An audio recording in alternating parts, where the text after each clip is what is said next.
sustained beyond repair, how blind of heart are they. Pray in the morning,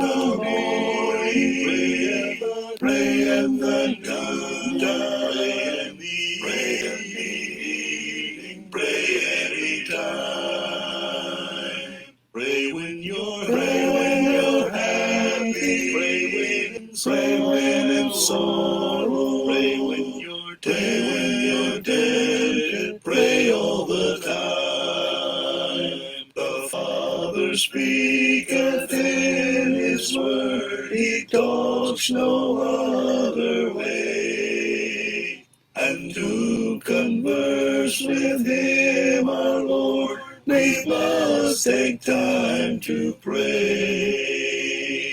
Pray in the morning, pray at the noontime, pray in the evening, pray anytime. Pray when you're happy, pray when in sorrow, pray when you're dead, pray all the time. There is no trial, grief, or pain, no moment of the day, but that we may in Jesus' name incline our souls and pray. Pray in the morning, pray at the noontime, pray in the evening, pray anytime. Pray when you're happy, pray when in sorrow, pray when you're dead, pray all the time.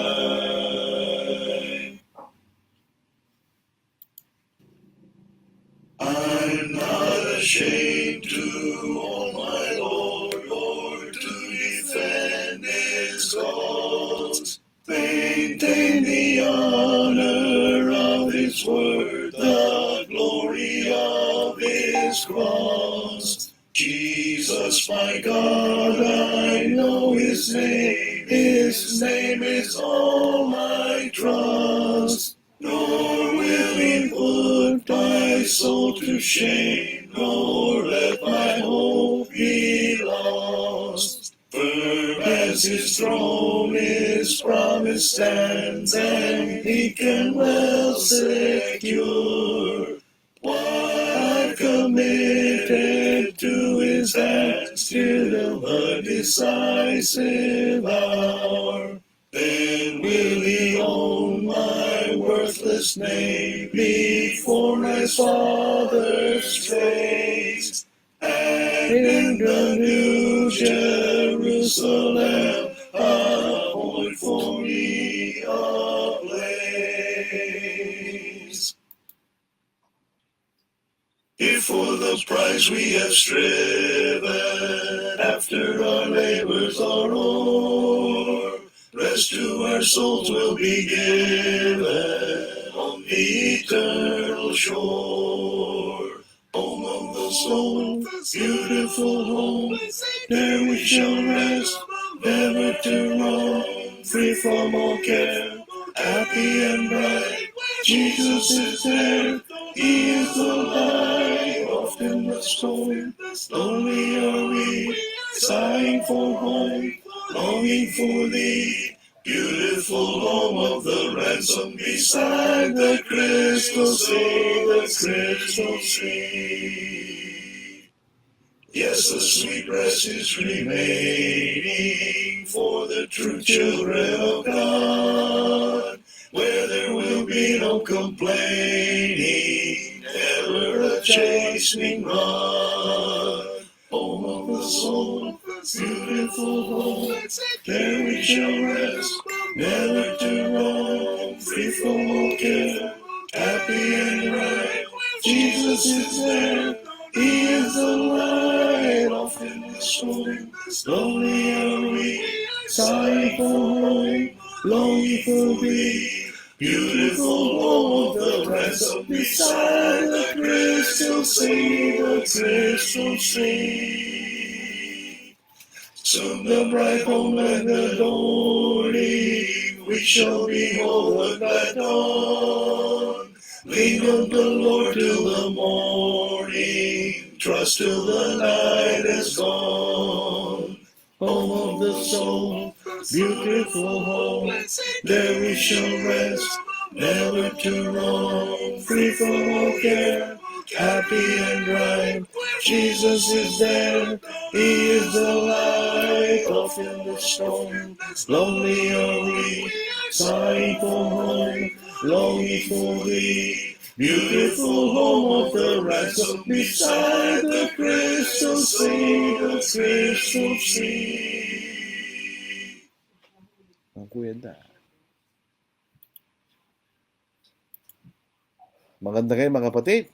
So, yun po ay Meribis ng gabi. Usual po sa ating oras, 8 o'clock in the evening. So, tayo po yung magsisimula na po sa ating pag-aaral po sa gabing ito. So, parang mahina ata yung internet nag-slow down ako. Pero, sana ito po ating pag-aaral po ngayon ay tungkol po sa Thanksgiving. Incidentally, bukas po ng gabi sa US, bukas ng umaga natin, yun ang kailang Thanksgiving. Ito po ay taunang celebration ng US at Canada. US, meron din po ang Canada, pero iba namang araw ginagawa. So meron silang tinatawag Thanksgiving. Ang ating pong gustong pag-aralan, paano po natin ipapahayag ang ating pagpapasalamat sa Diyos? How do we express our thanksgiving to God?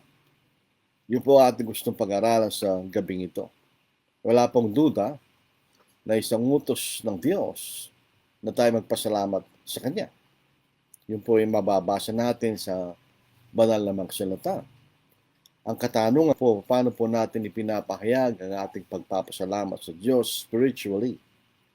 Hindi natin pinag-uusapan rito yung isang anak na nakapasa sa board exams, tapos nagpa-party sila. Hindi natin pinag-uusapan. That's not spiritual. Hindi natin pinag-uusapan kung nag-birthday ang isang bata at nagkaroon ng celebration sa bahay nila at nagpasalamat. Hindi natin pinag-uusapan yan. Ang ating gustong pag-usapan ay pagpapasalamat sa Diyos spiritually, congregationally. Yun ang ating gustong pag-aralan sa gabing ito. Ano bang kaparaanan ng pagpapasalamat sa Diyos? Alam po ninyo, wala tayong pakialam sa kaisipan ng tao. Kahit ano pang iniisip ng isang tao, wala tayong pakialam doon. Ang sa atin, ang pinakamahalaga ay kung anong sinasabi ng mga banal na kasulatan. Kung ano yung pinapahayag ng Diyos tungkol sa bagay na may kaugnayan sa pagpapasalamat sa Kanya. Yun po ang ating gustong pag-aralan tunghayan sa gabing ito. At gusto rin po natin bigyan pansin yung background ng Thanksgiving sa US. Ano ba klaseng celebration yun? Meron bang kaugnayan ng mga Churches of Christ sa Thanksgiving celebration na sa US? Yun ang ating gustong pag-aralan. So, binabati po natin ang ating lahat ng ating mga kapatid at kababayan sa Pilipinas at sa iba't ibang bahagi ng mundo. Kung kayo po ay kakabsat, Ilocano, naimbag nga nabi, kada kayo amin kakabsat. Kung kayo naman po ay ating kaibigan at kapatid dyan sa may Pangasinan, kung saan ang isang buo ko po ay nakatira sa Orbistondo, Pangasinan, Masanto sa Labi, kahit sa kayo namin. Kung kayo naman po ay nasa Bicol region, yung southernmost part ng Luzon, sa ating mga katunggangan, marahay na banggi sa Indugabos, mga tugang kang Kristo. Kung kayo naman po ay waray-waray, taga Samar, Leyte, bahagi ng Leyte, buong bahagi ng Samar, Mangupoy na gabi sa ating mga kabugtuan kay Kristo. Kung kayo po ay ating magsuon, mga Bisaya, mga Cebuano, maayong gabi sa inyong tanan, magsuon.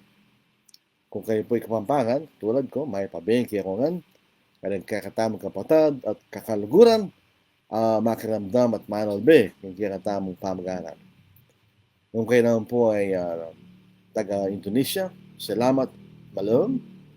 Kung kayo po ay Malaysian, salamat, patang. So, tapos na po ang ating bati. Marami actually sa Pilipinas po, may higit 100 lingwahe ang mga Pilipino. Hindi dialects po yan. So, magtinitingnan mo yung mga almanac, sabi 100 plus dialects. Hindi nila naintindihan dialects. Ang dialect po ay isang variation ng isang lingwahe.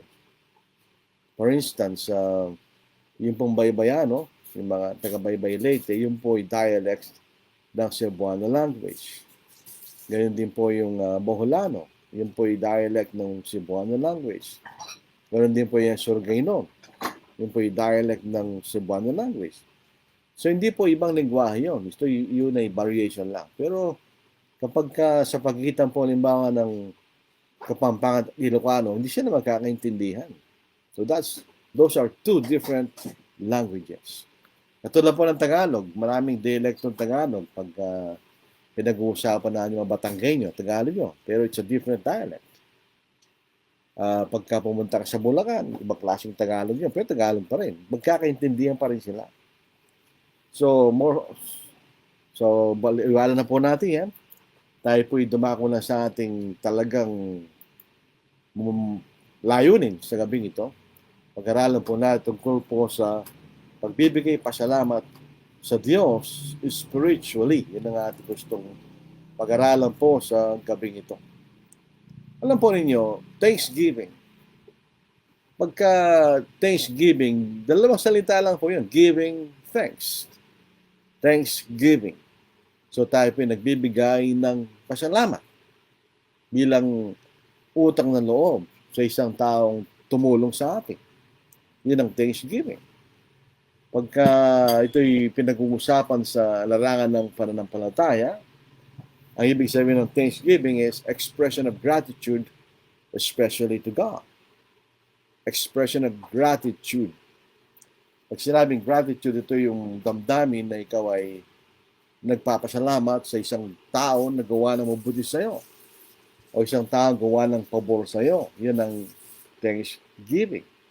Pag sinabi ng thank you, yun po ay Thanksgiving.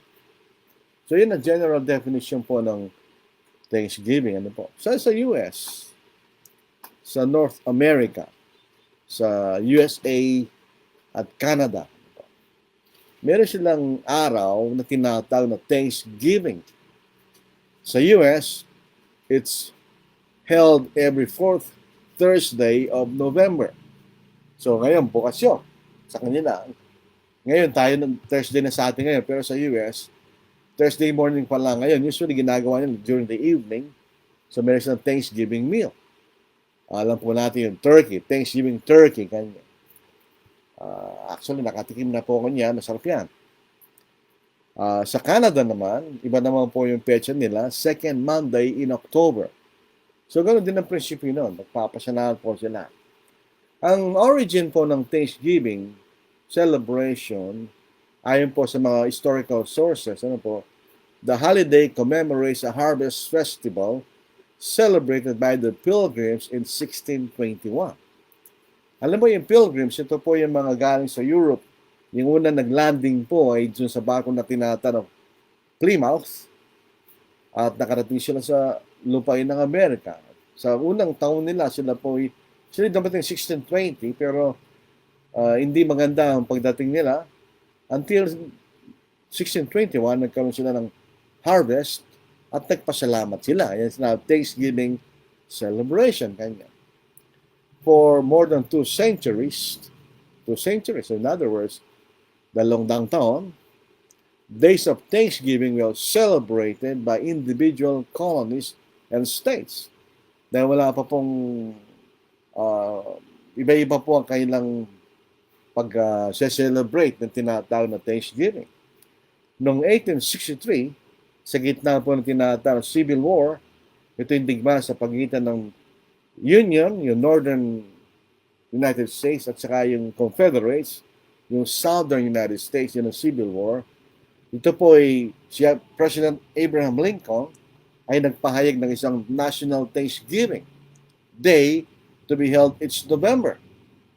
So yun ang kauna-unang pagkakataon na nagkaroon national celebration sa US sa gitna ng kailang Civil War. Obviously, pagkatapos ng Civil War, nagpatuloy na yun, yung celebration ng Thanksgiving Day. Ano po yung significance nitong Thanksgiving Day na ito? November 1621, ito po yung kauna-unang corn harvest ng mga pilgrims. Sila nagtagumpay sa kanilang pagtatanim. So si Governor William Bradford organized a celebratory feast and invited a group of the fledgling colonist Native American allies, including the Wampanoag Chief Massasoit. Kaya yun ang tinatawag lang kauna-unahang Thanksgiving, although yun po ay controversial sa ibang tumitingin. At yung festival na yun ay lasted for 3 days. So ito po yung origin ng tinatawag na ngayon National Thanksgiving Day sa United States of America. Sila nagpapasalamat sa Diyos dahil sa matagumpay na pag-ani nila noong 1621 and so on and so forth. Ngayon, sa kasalukuyang panahon, sa modernong panahon ng US, ito pong mga pilgrims, they were very religious people.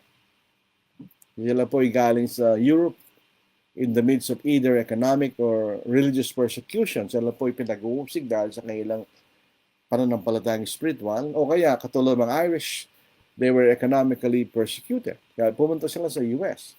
Nagkaroon sila ng kalayaan at sila nagtagumpay.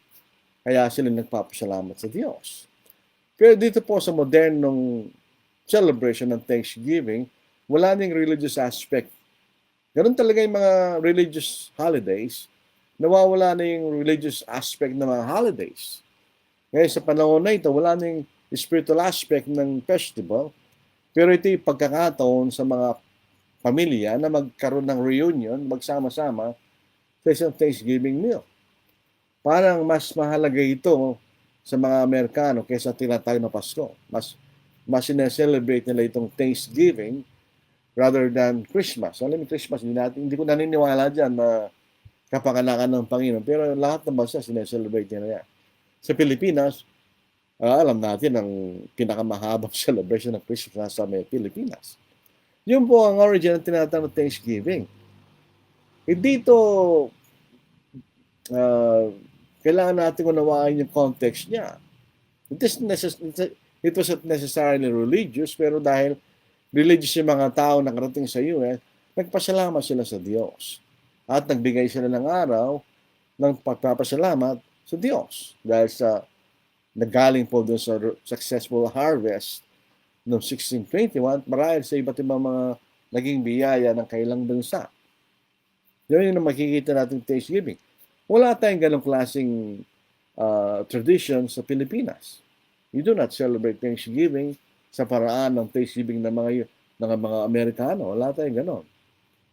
Hindi naman ibig sabihin, hindi tayo nagpapasalamat sa Diyos, pero wala tayong ganong klaseng Thanksgiving celebration katulad ng mga Amerikano.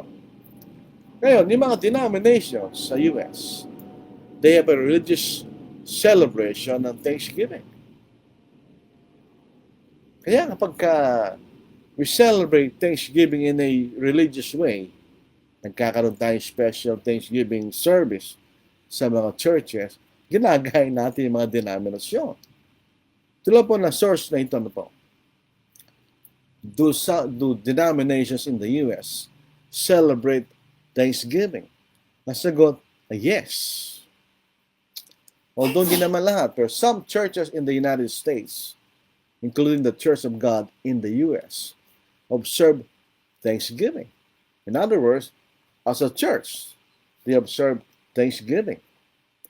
Para sa kanila, Thanksgiving is a day to give thanks for God's blessings And many churches celebrate this tradition. Ganyan.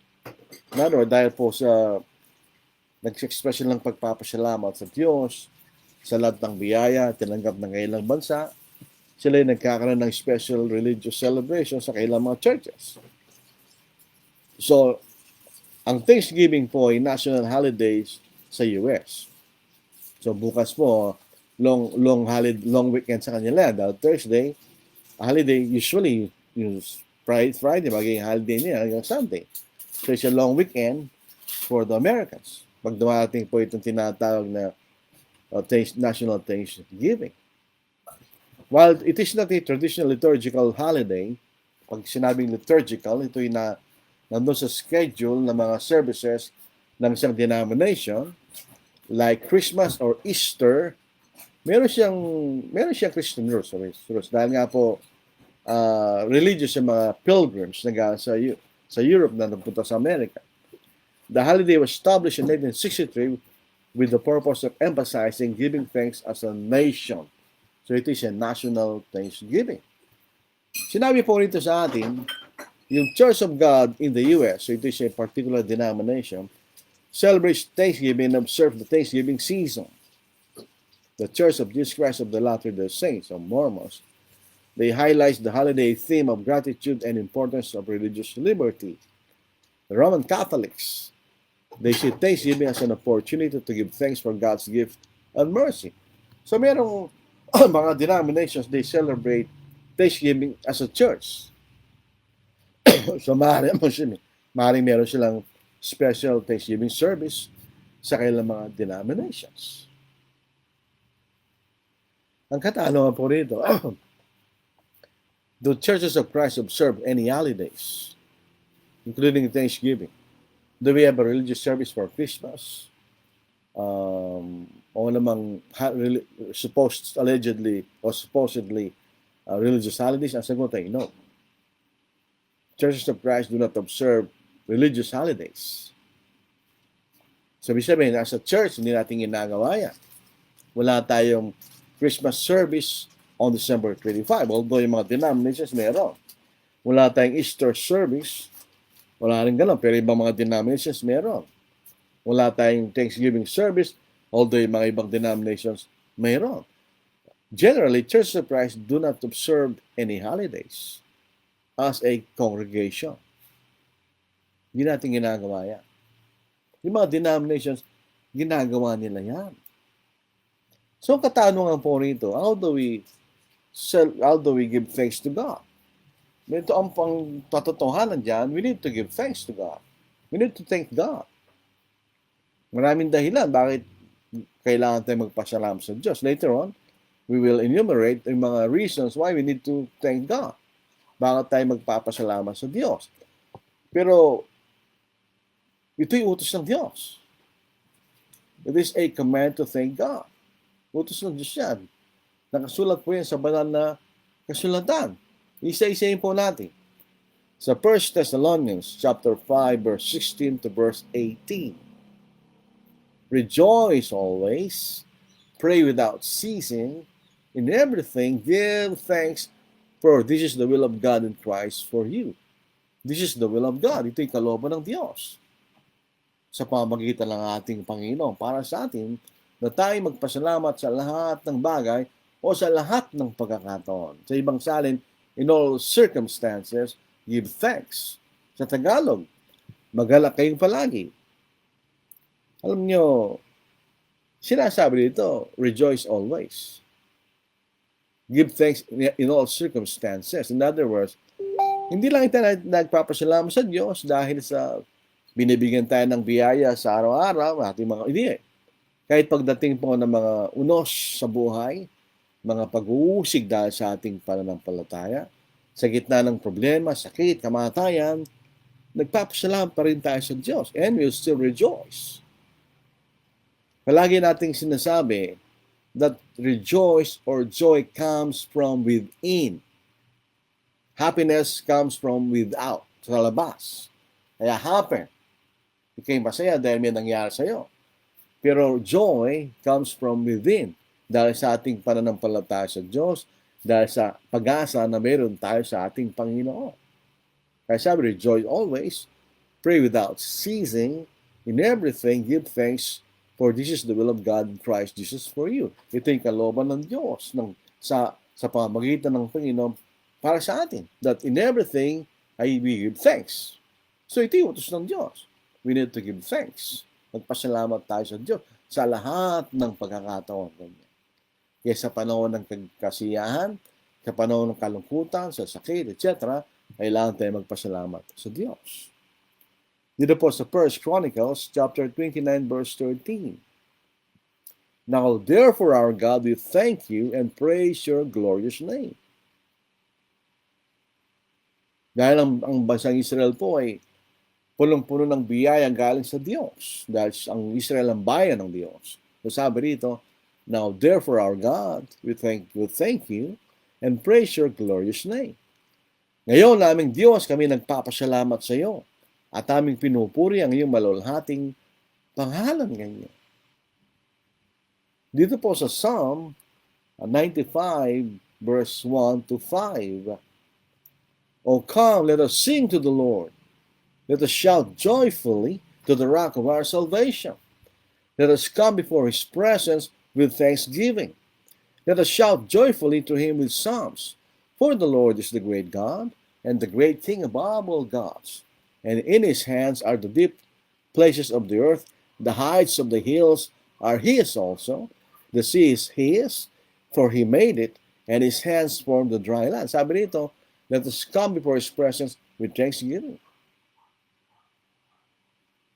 Tayo po iharap sa Diyos sa buong pagpapasalamat. Sabi ng sumulat na ito sa awit na ito, let us come before his presence with thanksgiving. Sa Colossians chapter 2 verse 6, as you therefore have received Christ Jesus the Lord, dahil tayo po'y tinigtas ng ating Panginoon, so walk in Him. Tayo po'y lumakad ayon sa kanyang kalooban. Rooted and built up in Him and established in the faith, as you have been taught, abounding in it with thanksgiving. So dahil tayo po ay tinanggap natin ng Panginoon nung tayo naligtas, so tayo nabautismuhan, ibinis natin sa ating mga sarili, so tayo lumakad sa Kanya. At tayo po'y magpasalamat Kanya, abounding in it with thanksgiving. So marami pong talata sa Biblia na nagsasabi sa atin, kailangan tayo magpasalamat sa Diyos in all circumstances. Sa lahat ng pagkakataon, sa lahat ng mga bagay Kanya. Kailangan tayong marap sa presensya ng Diyos ng buong pagpapasalamat Kanya. So, iutos po ng Diyos yun. Yun yung kalooban ng Diyos. Na tayo magpasalamat sa Diyos kay Kristo Kanya. Yun ang kalooban ng Diyos. So, in other words, kailangan tayo magpasalamat. Ngayon, pupunta po tayo sa katanungan, how do we express our thanksgiving? Paano natin ipapahayag ang ating pagpapasalamat sa Diyos? As individuals and as a congregation. Paano natin gagawin nyo? Paano natin ipapahayag ang ating pagpapasalamat? Tayo nagpapasalamat dahil bumabalik tayo doon sa katotohanan sa mga bagay na ginawa ng Diyos sa atin.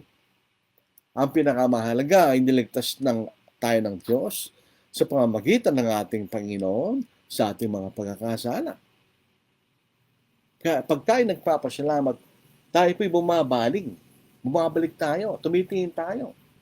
Kapag tayo po'y nagpapasalamat sa isang taong gumawa ng pabor, binabalikan natin yung ginawa niya na nagbigay sa atin ng pabor o ginawan tayo ng mabuti. Kaya nagpapasalamat tayo. Sa ating kultura, meron tayong kultura ng utang na loob, which is in some ways positive, in some ways negative. Pero meron tayong sense of gratitude sa mga taong gumawa ng mabuti sa atin. Yun ang kultura ng Pilipinas. Sa Amerika, pag sinabi, thank you, tapos ng boxing. Sa Pilipino, hindi. Sometimes tayo nag-aharap ng pagkakataon para makaganti tayo. Nagawa rin tayong mabuti dun sa gumawa ng mabuti sa atin. Yan ang mabuting kultura ng mga Pinoy. Na wala sa ibang kultura. Sa Amerikan, pag sinabi, thank you, tapos na. Wala ka nang aasahan doon. Which is good, practical. Sa atin, hindi gano'n. Mas malalim ang ating sense of gratitude. Niligtas tayo ng Diyos sa ating mga tumitingin tayo palagi doon. Kaya nga po, meron tayong Lord's Supper para huwag natin kalimutan yun. Para tayo patuloy magpasalamat sa Diyos. Alalahanin natin na tayo niligtas ng Panginoon, sinamatay para sa atin. Di ba? Makita natin. Bumabalik tayo doon.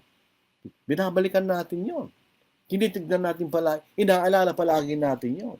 Kaya tayo nagpapasalamat sa Diyos. Hindi tayo magtatapos sa pagpapasalamat. Sapagkat hindi pa natatapos ang pagliligtas ng Diyos sa atin. Kaya nagpapasalamat tayo. That's why we thank God. We express our thanksgiving. We express our thanksgiving in prayers. Kaya po nananalangin tayo sa Diyos. Palaging may pagpapasalamat ang ating panalangin. Kung meron kayong ginagawa ng expression of thanksgiving na hindi niya mababasa sa Biblia, huwag niyong gawin. Hindi yung kalooban ng Diyos. Ang kalooban ng Diyos ay matatagpo po natin sa pahina ng banal na kasulatan. Hindi sa kaisipan ng sino mang tao, gaano man siya kadakila o gaano man siya kagaling. Ang ating pananampalataya ay galing sa salita ng Diyos. So dito sa 1 Thessalonians, chapter 5, ulitin po natin nung binasa natin kanina, verse 16 to verse 8, and rejoice always, we rejoice. Pray without ceasing, in everything give thanks, for this is the will of God in Christ Jesus for you. Pag tayo nagpapasalamat, mananalangin, tayo palagi nagpapasalamat. So we express our thanksgiving in prayers. Alam niyo, ang prayers is our communication with God. Yun ang pakikipag-usap natin sa ating Diyos. Dahil meron tayong relasyon sa Diyos bilang ating Ama. Kaya yun ang paraan. Isang paraan na tayo po ay nagpapahayag ng ating pagpapasalamat sa pamagitan ng panalangin. Dito po sa Philippians chapter 4 verse 4. Rejoice in the Lord always. Again, I say rejoice. Isipin niyo yung context ng pagkasulat na Apostle Paul sa sulat niya sa mga taga-Pilipos. Sinasabi niya, rejoice in the Lord always. While he was in prison, habang siya nakabilanggo, rejoice. Kaya joy and happiness are not the same. Hindi masaya si Pablo sa kulungan. Sino magiging masaya sa kulungan? Pero siya nagagala. Yung sabi niya, rejoice in the Lord always. Again, I will say rejoice. Let your gentleness or meekness be known to all men. The Lord is at hand. Be anxious for nothing, but in everything by prayer and supplication with thanksgiving. So, ibig sabihin, pag tayo nananalangin, pag tayo po'y nakikiusap sa Diyos, it's always with thanksgiving. So, expression po ng pagpapasalamat ay palaging pag tayo nang nanalangin. Let your request be made known to God. And the peace of God, which surpasses all understanding, will guard your hearts and minds through Christ Jesus. Sabi niya, but in everything by prayer and supplication with thanksgiving. So, sa panalangin, tayo nagpapasalamat sa Diyos. Si Pablo, palagi niya itong ginagawa. Siya nagpapasalamat sa Diyos para sa kanyang mga kapatid. Paul always thank God for his brethren. Sa paanong paraan? Para siya nakikipag-usap sa Diyos. By prayer. Wala na mag-ibang paraan na tayo nakikipag-usap sa Diyos, kundi sa pamamagitan ng panalangin.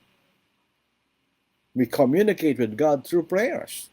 God communicates with us through His written word, kaya hindi na siya kailangan makipag-usap personally sa atin, dahil lang buo niyang kalooban na dapat natin gawin, dapat malaman, ay nakasulat na.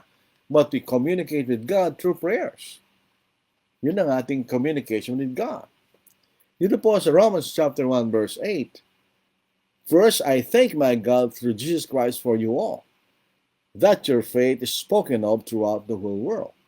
Sabi niya, I thank my God. So, sa pamagitan ng panalangin. Sa 1 Corinthians chapter 1 verse 4, I thank my God always concerning you for the grace of God which is given to you by Christ Jesus. So pag siya nananalangin sa Diyos, nagpapasalamat siya para sa kanyang mga kapatid. Through prayers, kanya. At dahil ginagawa ni Apostle Paul yun, inuutusan din niya ang kanyang mga kapatid na sila'y magpasalamat sa Diyos sa pamagitan ng panalangin. Thank God through prayers.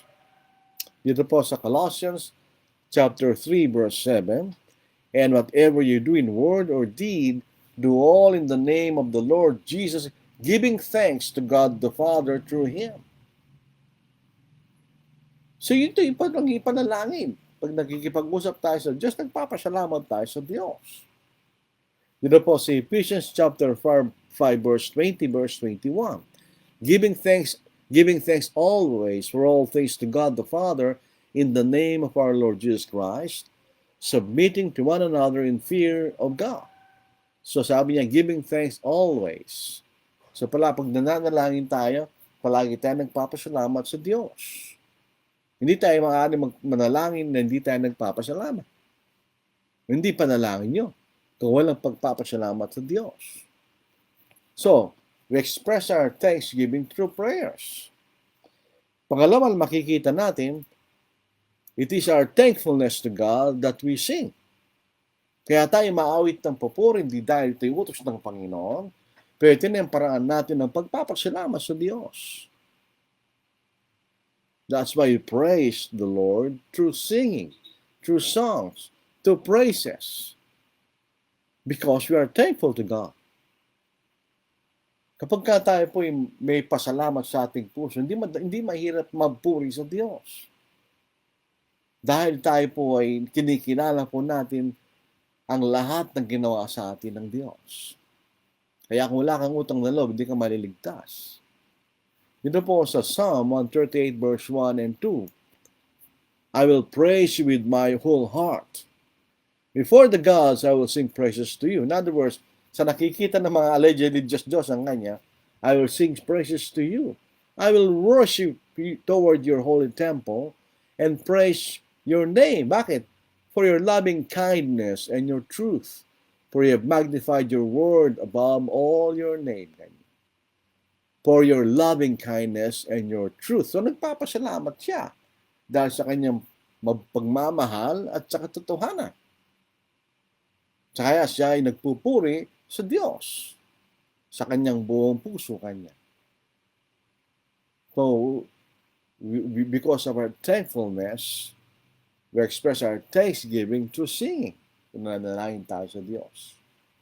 Dito rin po sa Psalm 95, verses 1 and 5. Oh, come, let us sing to the Lord. Let us shout joyfully to the rock of our salvation. Alam niyo, tayo, minsan patay ang pagsamba natin. Walang kasiglahan, walang kagalangan. Tingnan niyo itong mga tao ito, hindi ito mga Kristiyano. Sila mga Hudyo. Hindi pa sila naligtas ng ating Panginoon. Pero sabi niya, let us shout joyfully to the rock of our salvation. Let us come before His presence with thanksgiving. Let us shout joyfully to Him with psalms. So paano sila umaawit? They are singing and shouting joyfully kanya. For the Lord is the great God, and the great King above all gods. In His hand are the deep places of the earth. So, kontrolado niya ang malalalim ng lugar sa lupa. The heights of the hills are His also. The sea is His, for He made it, and His hands formed the dry land. So, sing joyfully. We praise God. We sing joyfully dahil nagpapasalamat tayo sa Diyos. With thanksgiving.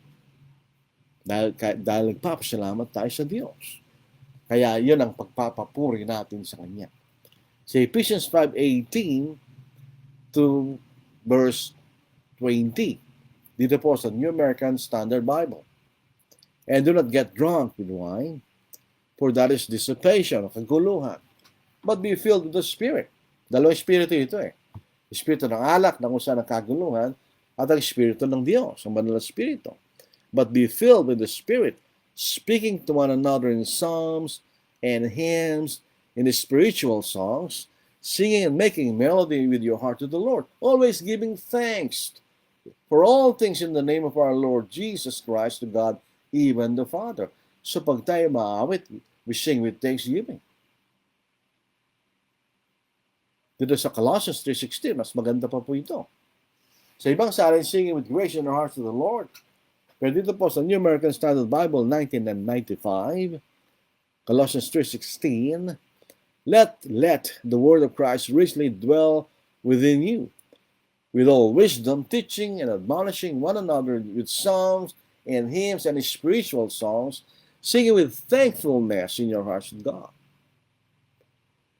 Yung pagpapasalamat, yung pag-awit natin, may pagpapasalamat sa Diyos kanya. With our thankfulness, we sing. Tayo umaawit, tayo nagpupuri sa Diyos. Dahil tayo nagpapasalamat sa Diyos. It is our thankfulness that we worship God.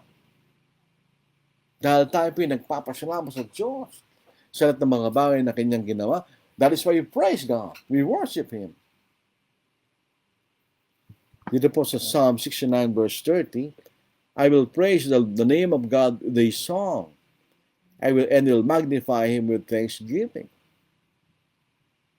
Kaya pag tayo sumasamba, tayo may pagpapasalamat sa ating mga puso, sa ating pagpupuri sa Diyos.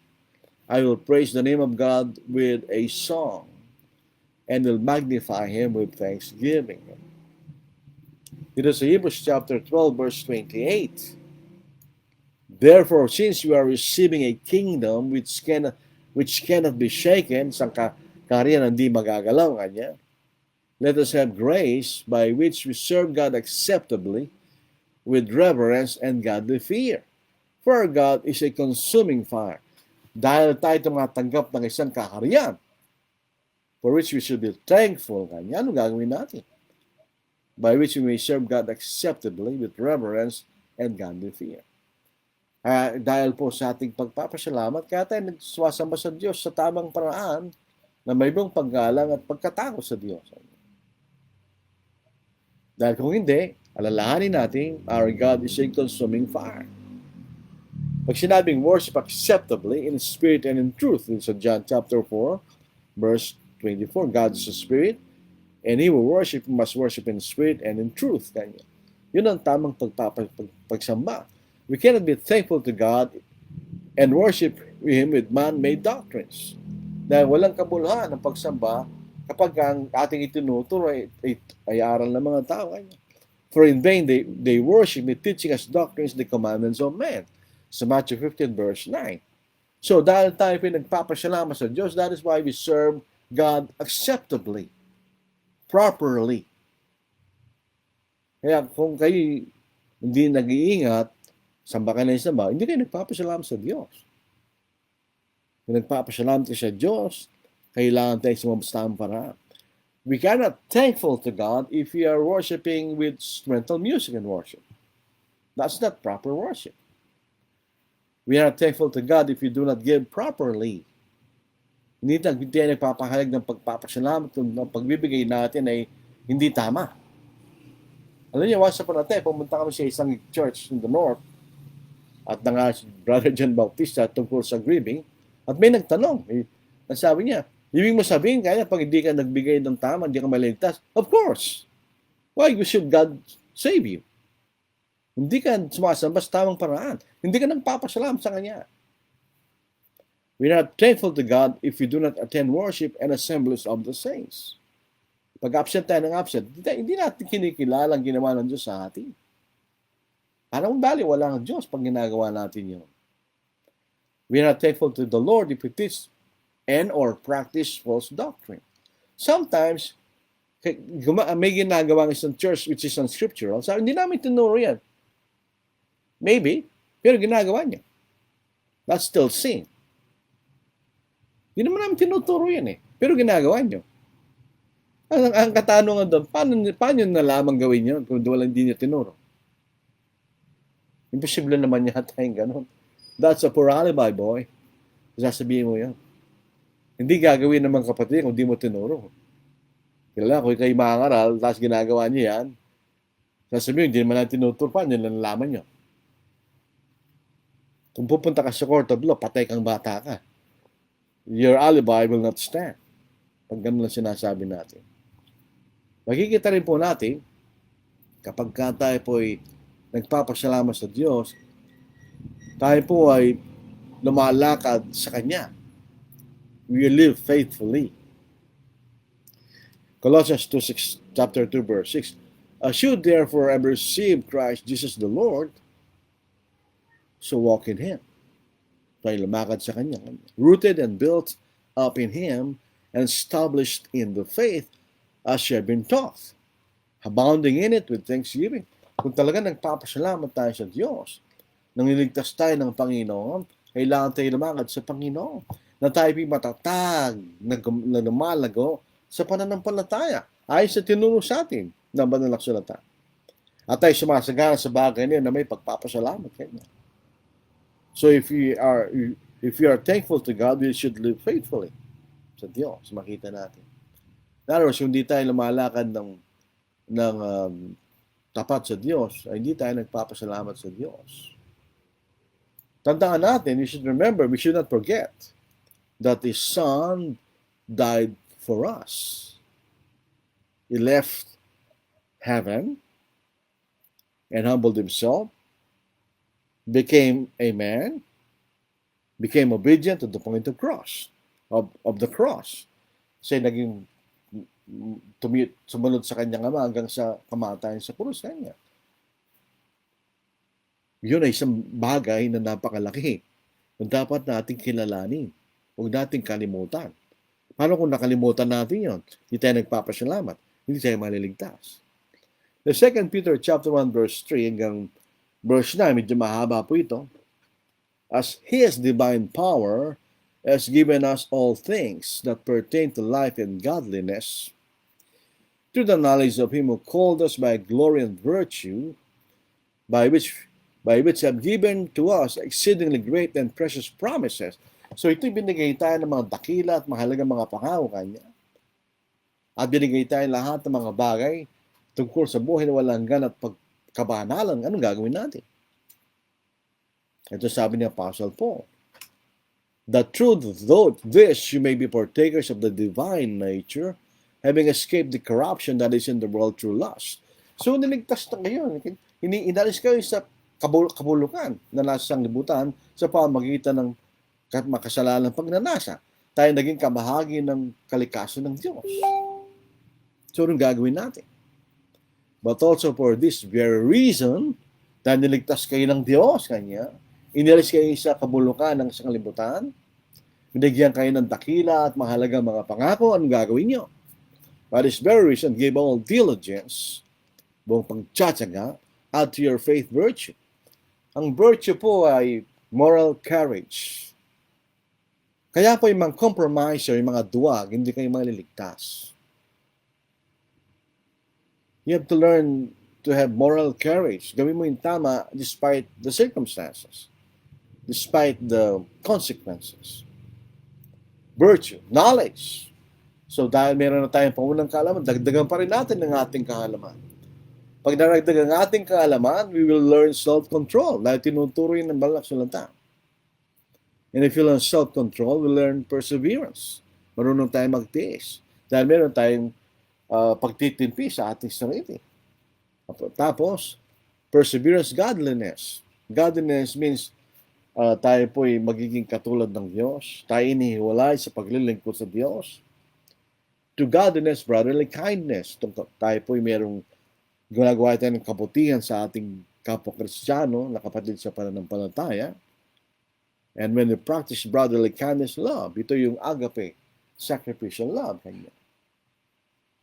So ito'y bakit mo gagawin yan? For the reason, naliligtas tayo ng Diyos. Binigyan tayo ng lahat ng mga bagay na patungkol sa buhay na walang hanggan kabanalan, at binigyan tayo ng dakila at mahalagang mga pangako, at niligtas tayo sa kamulukan na nasa sanglibutan, ganyan. Kaya gagawin natin yan. Paano kung nakalimutan mo? Paano kung hindi ka lumalago? So verse 8, for if these are yours and abound, you will be neither barren nor unfruitful in the knowledge of our Lord Jesus Christ. For He will lack these things. Kung paano kung wala ka niyan, kanya. He's short-sighted. Wala siyang pagpapasalamat. Ang nakikita lamang niya nasa malapit, even to blindness, and has forgotten that he was cleansed from his old sin. Wala siyang utang na loob. Nakalimutan niya na once upon a time, may isang Kristo na namatay para sa kanyang mga kasalanan. Kaya nga, meron tayong Lord's Supper. So we'll remember with thanksgiving yung kamatay ng ating Panginoon. Tingnan po niyo mga kapatid. Tingnan po ninyo. Si Paul, Apostle Paul, once a persecutor of Christians because of his gratitude in Christ in saving him despite his being a persecutor of saints. Anong tingin niya sa kanyang dating pamumuhay? Considered his former life of rubbish, basura niya, and move forward in faithfulness. Basahin po natin sa Philippians chapter 3 verse 7. But while things were gained to me, this I have counted loss for Christ. Yet indeed I also count all things loss for the excellence of the knowledge of Christ Jesus my Lord, for whom I suffered the loss of all things, and count them as rubbish. Iniwan niya ang dating niyang pamumuhay, iniwan niya ang kanyang kayamanan at katanyagan sa lipunan ng mga Hudyo dahil sa kanyang Panginoon. That I may gain Christ and be found in Him, not having my own righteousness, which is from the law. Pag tayo po niligtas sa pamagitan ng pagsunod ng kautusan ni Moises, 100% obedient, that's your righteousness. Kailangan kang niligtas ng Diyos. But that which is true faith in Christ Jesus. Tayo pinatawad ng Diyos sa pamagitan ng Panginoon, the righteousness which is from God by faith, that I may know Him and the power of His resurrection, and the fellowship of His sufferings, being conformed to His death, if by any means I may attain to the resurrection from the dead. So, sabihin, kung paano kanya ang aking Panginoon naghihirap para sa akin, ganun din ako kanya. Sa verse 12, that not that I have already attained, o nakantampo na kanya, patay ang mga rito, yung once saved, always saved. Meron na kami buhay na malanggan kanila. Si Pablo pa, wala pa siya. Not that I have already attained, kanya. Or I'm already perfected, but I press on, that I may lay hold of that which Christ has laid hold of me. Brethren, I do not count myself to have apprehended, na nakarating na ako niya, but one thing I do, forgetting those things which are behind, and reaching forward to those things which are ahead, I press toward the goal for the prize of the upward call of God in Christ. So, nagpapasalamat si Pablo, siniligtas ng Diyos sa pamagitan ng ating Panginoon. Kaya iniwan niya lahat ng mga bagay na dating mahalaga sa kanya at itinuran niyang basura. Anong ginagawa niya? Siya naging tapat sa Diyos para makamtan niya yung gantimpala sa langit. So, if you are thankful to God, you'll live faithfully. Itong problema ng ibang mga Kristiyano, nagpapasalamat lang sila sa Diyos kapag may mabuting bagay na nangyayari sa kanila. Kapag may masamang nangyayari, galit sila sa Diyos.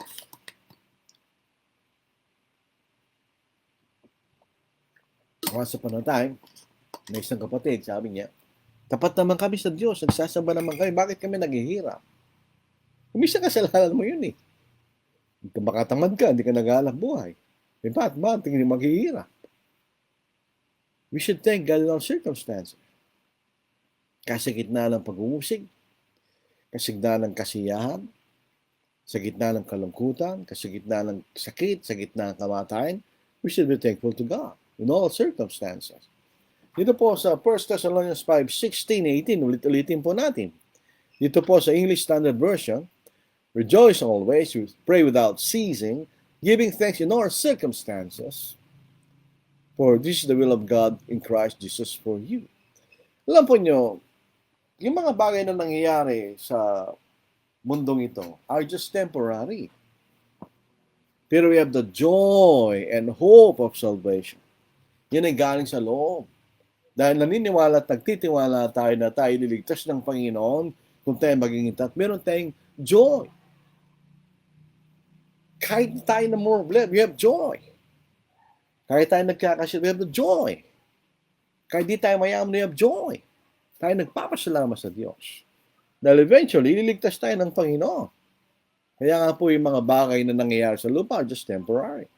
Hindi yan mga totoong mahalaga. Anong mahalaga? Tayo makating sa langit.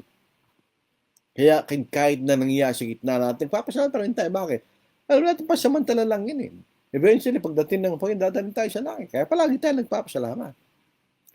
Dito sa Romans chapter 5, verse 1, hanggang sa verse 4, verse 5.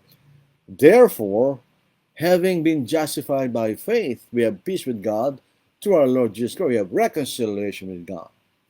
Through whom also we have access by faith into this grace, which we stand and rejoice in hope of the glory of God. So tayo masaya dahil niligtas tayo, pero hindi lang yung kanya.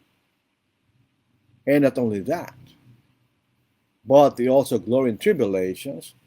Ito yung pag-uusig, knowing that tribulation produces perseverance, and perseverance, character. Pag tayo po'y nagtitiis na tayo tumalakas. And character, hope. Isipin po ninyo, sa pag nag-aaral ka, pag nag-aaral po tayo, we persevere. Tayo nagtitiis. Di ba lumalakas ang pag-asa mo mga pastor? Malakas. Bakit? Ika'y nagtitiis, ika'y naganda, meron kang karakter, ng estudyante na matyaga, na nag-aaral sa kanyang mga aralin. Kung meron kayong examen, you have greater hope of passing it. Di ba? Ganoon din po sa pagiging Kristiyano. Pag dumadaan tayo sa mga pag-uusig, lalo tayo tumatatag sa ating pananampalataya. And usually, dumarating yan pag tayo naghihirap. Pag tayo sumusong sa mga kapigatian, pag-uusig, mga problema sa buhay. Lalo tayong tumatatag sa ating hawak, sa ating pag-asa. Now, hope doesn't disappoint. Bakit? Dahil na nangako sa atin na yung Diyos. Because the love of God has been poured out in our hearts by the Holy Spirit was given to us. Paano natin malalaman yung pagmamahal ng Diyos na yun? Sa pamagitan ng mga salitang ipinahayag ng Espiritu Santo. Kaya alam natin ang pagmamahal ng Diyos na yun. Di ba? So yan dahilan. Yun ang expression ng ating pagpapasalamat sa Diyos. Hindi yung ginagawa ng iba na nagkakaroon sila ng social celebration as a congregation to express their thanks to God. Hindi yun sila. Hindi tayo inutusan ng gano'n ng Diyos. Wala tayong mababasa ng gano'n mga kapatid. Kahit anong gawin yung pagbabasa.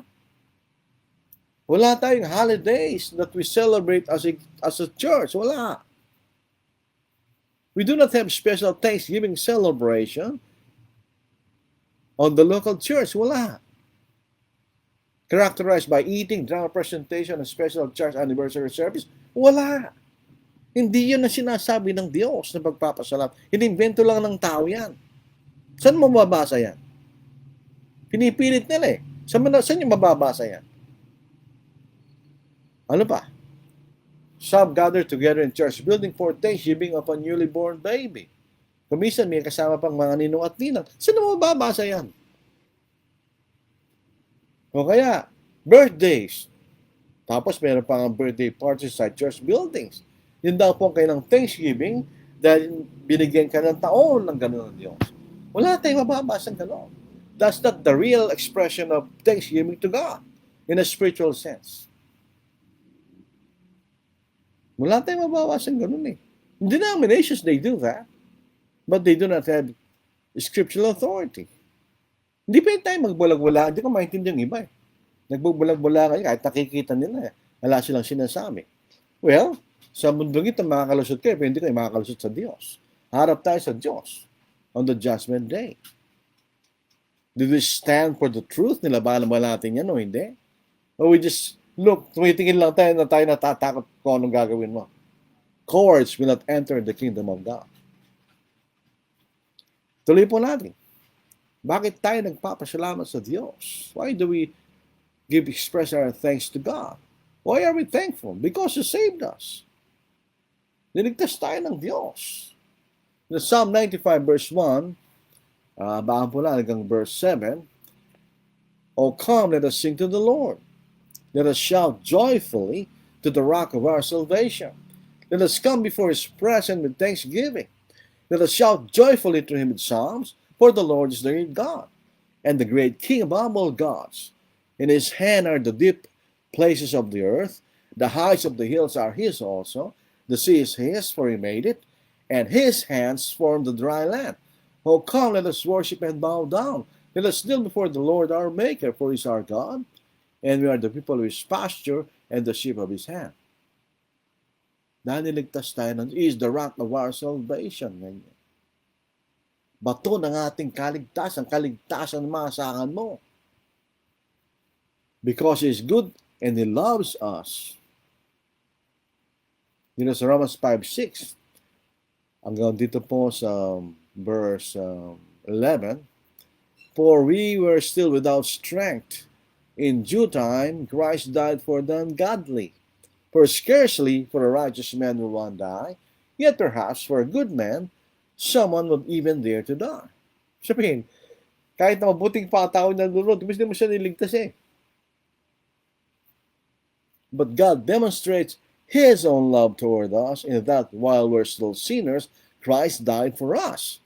Pinakita ng Diyos ang kanyang pagmamahal nung tayo mga makasalanan pa si Kristo namatay para sa atin. Much more than having been justified by His blood, we shall be saved from wrath through Him. Ano yung wrath? Yung kapuotan ng Diyos sa Judgment Day. For if when we were enemies, we were reconciled to God through the death of His Son, much more having been reconciled, we shall be saved by His life. And not only that, but we also rejoice in God through our Lord Jesus Christ, through whom we have now received reconciliation. Ganyan. Dahil siya mabuti, siya nagmamahal sa atin. Because He's the great God and we are His creation. Siya ang dakilang Diyos na lumalang sa atin. Hindi mo dapat tayo magpasalamat. Doon din po sinasa Psalm 95. Huwag na natin ulitin. Dahil siya ang dakilang Diyos at siya lumalang sa atin. So yun ang paraan ng pagpapasalamat sa ayos sa sinasabi ng Biblia. Kung gagawin natin yan, wala tayong problema. But we go beyond the scriptures and we practice expression of thanksgiving which the Lord did not command, we are not being thankful to God. Hindi tayo nagpapasalamat sa Diyos kung gumagawa tayo ng parang ng pagpapasalamat, hindi pinagutos ng Diyos sa atin. So bilang konklusyon, there is no scriptural authority for us to make special thanksgiving service as a church or as a local church that are not authorized by the Lord. Church anniversary, Thanksgiving for birthdays inside the church building, or for newly born children presented before the Lord's sponsors. O kaya pag nakapasa sa board, they will gather in the local church at magpasalamat sa Diyos. God doesn't care about that. Manalahin ka na lang at magpasalamat na kapasa ka. Pero magbibigay pa tayo, gagawa pa tayo ng anong special service sa loob ng church building. Hindi pinag-utos ng Diyos yun eh. Gumagawa tayo ng sarili nating paraan of expressing thanksgiving to God. Mga anak yan ng ibang bagay. Ironically, may nagturo sa akin sa Cebu years ago. When you begin to learn to hear brethren using names not found in the scriptures, when you begin to see practices of brethren that are not authorized by the scripture, you should be alarmed. Tapos yung nakita niya ito, wala siya sinasabi. Yung tao yun, wala siya sinasabi. Hindi ko maintindihan ba't niya tinuturo yun, tapos naman niya ginagawa. Di ba? Pag nakita natin yan, these are alarming. We should be alarmed. Pag nakikita tayo ng mga bagay without scriptural authority, we should be alarmed na tayo that time na bahala. Because that is indeed alarming. Dahil wala tayong karapatan gawa ng ating sariling paraan. Ang Panginoon, ang ulo ng iglesia, siya lang ang may kaparapatan sa lahat ng mga bagay sa iglesia. Mula tayo. We just obey what the Lord's will. So the church is a spiritual institution. Hindi siya social institution. It is a spiritual institution. It cares about spiritual matters only. Yan lang ang concern ng Diyos. So Christ did not command the church to be involved in any religious holidays, any social activities, etc., etc. It is not a social institution. So sana maliwanag po ito. We are challenging you, pag-aralan po ninyo. Huwag tayo maging para bang relax lang tayo. Hindi tayo manayari tayo diyan. Doon nga po sa Amos 6:1 kanya, hindi sila nababahala, kanya sila yung nagre-relax kanya sa Zion, sabi ng prophet ng Diyos. Hindi tayo pwede mag-relax. Hindi tayo may sabihin, peace when there is no peace. We should be alarmed when there are alarming things.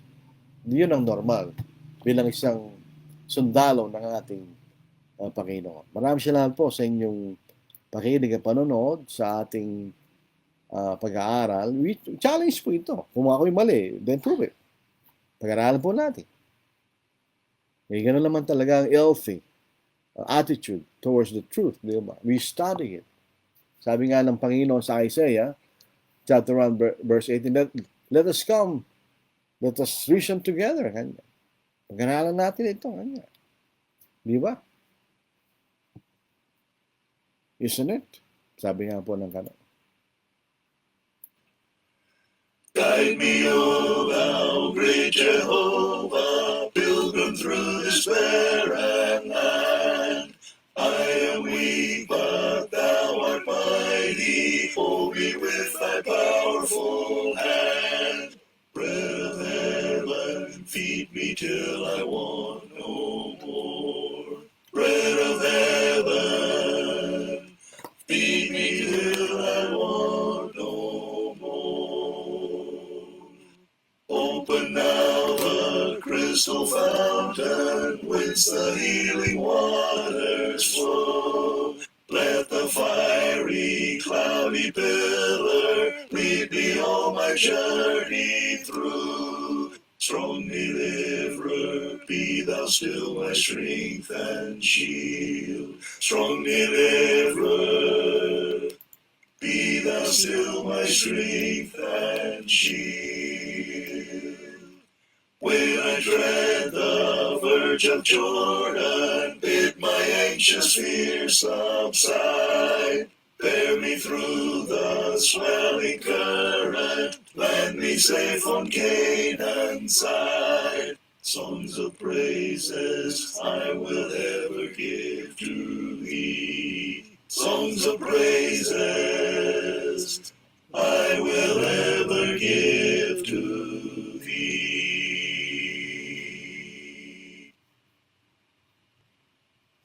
We read of a place that's called heaven. It's made for the pure and the free. These truths in God's word He has given. How beautiful heaven must be. How beautiful heaven must be. Sweet home of the happy and free. Fair haven of rest for the weary. How beautiful heaven must be. In heaven no drooping nor pining, no wishing for elsewhere to be. God's light is forever there shining. How beautiful heaven must be. How beautiful heaven must be. Sweet home of the happy and free. Fair haven of rest for the weary.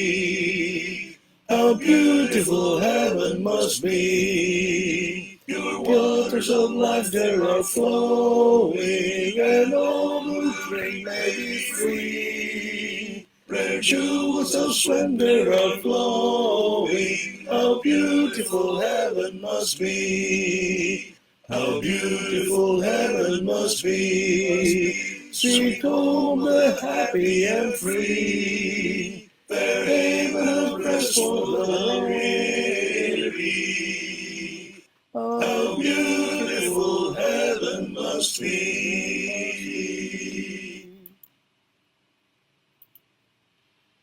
Maraming salamat po. Ano po? Yan po ay gusto po niyong mag-aaral po ng maraming gospel songs doon po sa John Rogers a cappella gospel songs. Nasa YouTube po yan. Pwede kayo mag-subscribe doon. Makikita niyo lahat ang mga awit na na pwede natin pakinggan, pag-aralan. So, iba niya, Senior Sani, na ibang ngarabi kadakayan kakabsat, agbuya nak dito'y kamiling tarlak. Hindi ko po alam din agbuya anak dito yan. Lilian Ler, good evening. Noel Tanyanas, magandang ngayon po sa lahat. Watching from Cavite, dito sa may Dasmariñas. Leonito Torreliza, na ibang ngarabi kadakayan kakabsat, magandang gabi sa lahat mga kapatid. Yan. Arnold Layosa, magandang gabi po. Jimmy Lacamra, watching from San Miguel, Bulacan.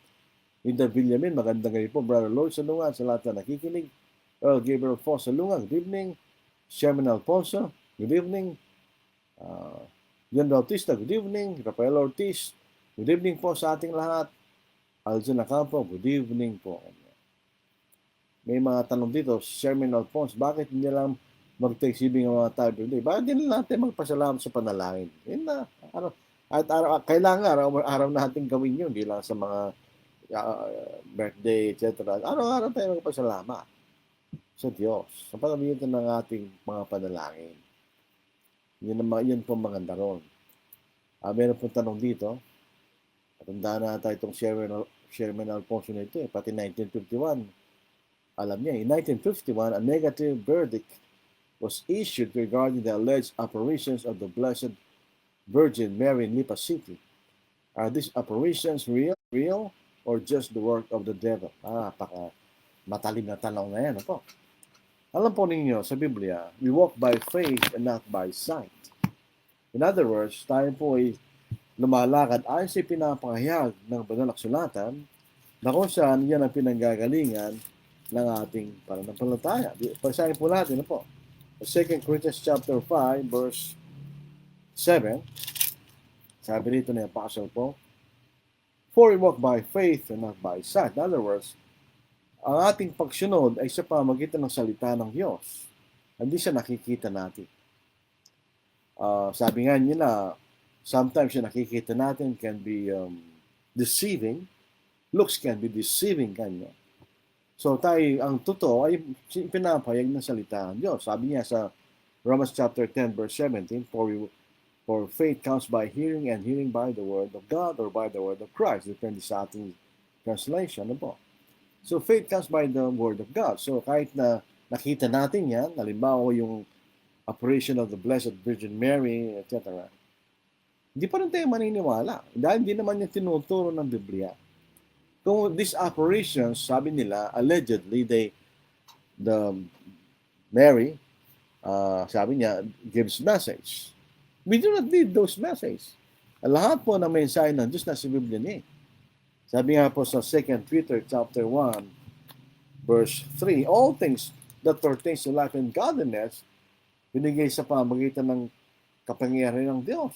So ito yung nakasulat na sa Biblia. So we do not need any more message from God that are not written in the book. So we do not need those apparitions. Hindi natin kailangan makita yung mga yan. They are not true. O kahit sabihin natin those are true, hindi pa rin gawa ng Diyos. Sa 2 Thessalonians, ang Biblia pa magsasabi, hindi po ako. Sa 2 Thessalonians chapter 2, basahin po natin. Ito po ating mababasa. Ito po sa verse 8, verse 9, and then the lawless one will be revealed, whom the Lord will consume with the breath of his mouth, and destroy the brightness of his coming. The coming of the lawless one is according to the working of Satan, with all power, signs, and lying wonders. So gumagawa rin ng mga tanda at mga kababalagan sa Satanas. Pero ito yung lying wonders, kaya hindi ito totoo. Kaya nga negative ang verdict yan, dahil ito totoong miracle yan. It was not a real apparition of the alleged Blessed Virgin Mary. By the way, Mary is no longer a virgin. Dahil nanganak na yun eh. May mga kapatid ang ating Panginoon. Meron pang pangalan sa banal na kasulatan yan eh. So paano siya naging? She was a virgin when she gave birth to the Lord. Walang lalaki na sumiping sa kanya. It was a miracle. Sa pamagitan ng banal na Espiritu. Pero pagkatapos niyang nanganak kay sa ating Panginoon, sinipingan na siya ni Jose dahil asawa niya yun. Walang kasalanan doon. So, hindi na siya virgin. Wala lang masama doon. Lahat naman ng babae, nawawala yun pag nag-asawa sila, wala nang masama doon. Bala sila manganganak kung hindi sa ganung proseso. Di ba? So, sana sagot po natin yan kay Charmaine o Ponson. Kaya po, wala nang punta dito. Kunti lang. Well, anyway, pinag-aaralan po natin yan dahil kailangan nating pag-aralan. So that we can correctly express our thanksgiving to God. Hindi yung nag-iimbento tayo ng ano-ano na tatawagin natin thanksgiving, hindi naman pinag-utos ng Diyos. Nakakilabot po yun. Yung ginagawang thanksgiving na hindi pinag-utos ng Diyos, hindi ka nga nagpapasalamat sa Kanya. Bakit? Dahil hindi ka sumusyon sa kalooban niya. Ang ating pagpapasalamat, isang paraan ng papapakita natin ng pasalamat ay sa pagiging tapat sa Diyos. Kung gagawa tayo ng mga bagay di pinag-utos ng Diyos, hindi tayo tapat sa Diyos. So, in effect, hindi ka nagpapasalamat sa Diyos. Binabaliwala mo ang kalooban ng Diyos. So, wala po tayong katanungan, wala rin po tayong mga comments. Salamat po sa inyong panahon. Kung kayo po ay hindi makatuon o makapanood live sa ating Facebook Live, pwede po inyong panoorin sa aming YouTube account sa Angeles City Southside Church of Christ. Yun po ang ating YouTube account. Kakaunti lang po ang subscriber natin. As of the moment, 155 lang po ang subscribers. It doesn't matter. Hindi naman po tayo after na tayo kumita dyan. That's not our purpose. Ang purpose lang po natin ay maituro po natin ang salita ng Diyos. Although may nagpapadala ng stars Salamat naman po. Pero actually, kahit hindi naman, okay lang po yan. Ang atin lang ay paglilingkod sa mga kapatid, paglilingkod sa Diyos, at paglilingkod sa mga tao para makita nila ang katotohanan ng Diyos. So tayo po ay manalangin, ang banal, kayo po ay nagpapasalamat dahil po sa inyong kabutihang loob, pagmamahal, at kadakilaan, at yung kapangyarihan ng Diyos. Nagpapasalamat po kami na sa gitna po ng kami yung mga kaaway, ay sinugod niya aming Panginoon, nagkatawang tao, upang kami magkaroon ng pag-asa ng kaligtasan. At nagpapasalamat din po kami ng Diyos sa Banal Espiritu na siya nagpahayag ng dakilang mensaheng ito ng kaligtasan.